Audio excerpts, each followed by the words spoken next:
Hashivenu Adonai Elecha v'nashuva Chadesh yameinu Yegedem.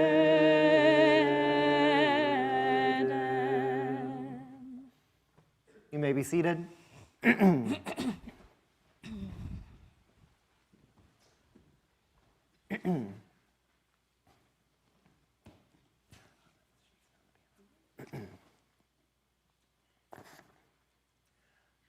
God is in the details. At least according to Ludwig Mies van der Rohe, a German architect who was heavily influential in the Bauhaus movement. I think there is something prophetic in how this architect's words connect to our parsha this week. We start off with God instructing Moses and the people of Israel to bring gifts, trumot, each according to their heart. Bring me gifts, each as their heart is moved. God then details the types of gifts to be brought. Fabrics, metals, skins, including dolphins, maybe unicorns, woods, oils, and gemstones. And then with these materials, God then commands Moses to build them a sanctuary, so that they may dwell among the people. Make me a sanctuary, and I will dwell among them. And so they did. The people gave abundantly, so much so that Moses would eventually instruct the people in about 10 chapters to stop bringing materials, for there was already more than enough. But what does it mean when the Torah says that God would dwell among them? Did it simply mean that God would dwell in the Mishkan, the tabernacle they would come to build? Maybe it means that God dwells among the people in that they dwell in everything and everywhere. Or maybe this can teach us something much more profound. To start, let us turn back to the first verse I quoted today. Bring me gifts, each as their heart is moved.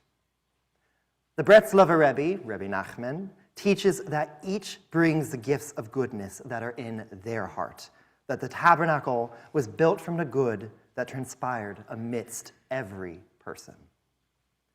Rebbe Nachman teaches us that the tabernacle was only able to be built, and as a result, God could only dwell among us when we give freely and wholeheartedly of ourselves. Through this wholeheartedness, not of any single individual, but of the whole community, only then could God dwell among us. Scholar and teacher Nechama Leibovitz drives this point home in teaching.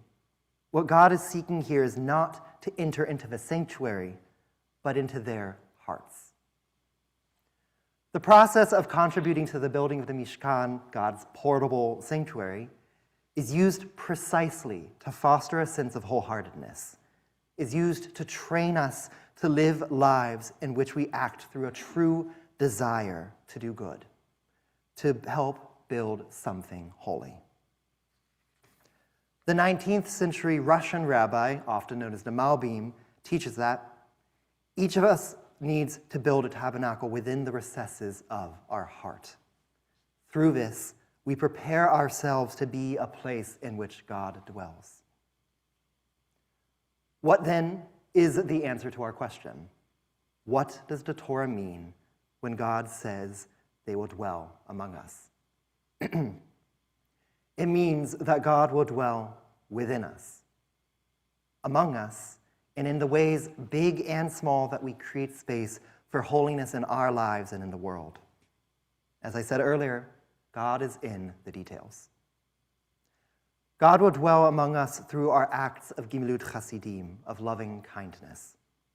They will dwell among us through building a world ever more perfected, l'taken olam b'malchut Shaddai. They will dwell among us through giving dignity, kavod, to the individual before us. For after all, we are all created b'tselem Elohim, in the image of God.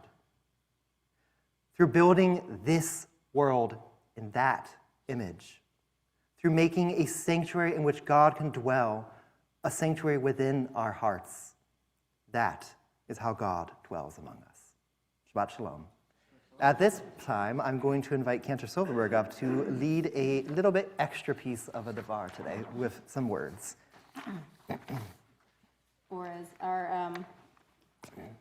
Or as some of our other colleagues would call this is the impromptu sermon and song. Devar Torah and a devar Tefillah. There you go. So everyone should have a copy of the text of the Asuli Mikdash V'Shachanti B'Tocham. And a couple years ago, I think it was at Romamu in New York, I'm not entirely sure, somebody had the idea of adapting the spiritual sanctuary to these Hebrew words. And I think it's very beautiful to bring these two traditions together, and it's just an example of one way to demonstrate just how similar we are and not be focusing on what is different. And so if you heard earlier, you've heard the melody a bit, but we'll sing it together as an nigun, and then we will go into the English, which is those first two lines at the top. Yai dai dai dai dai, yai dai dai dai dai, yai dai dai dai, yai dai dai.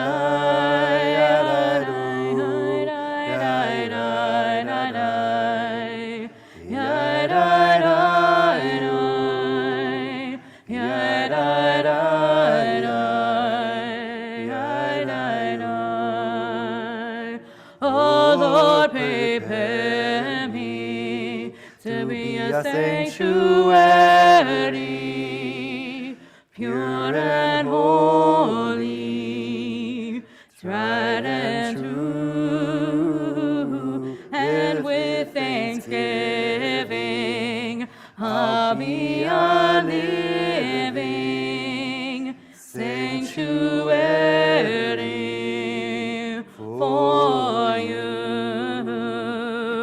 Ve'asuli Mikdash V'Shachanti B'Tocham V'Anachnu Nevarech Yah Me'ata Ve'ad Olam. Oh Lord, prepare me to be a sanctuary,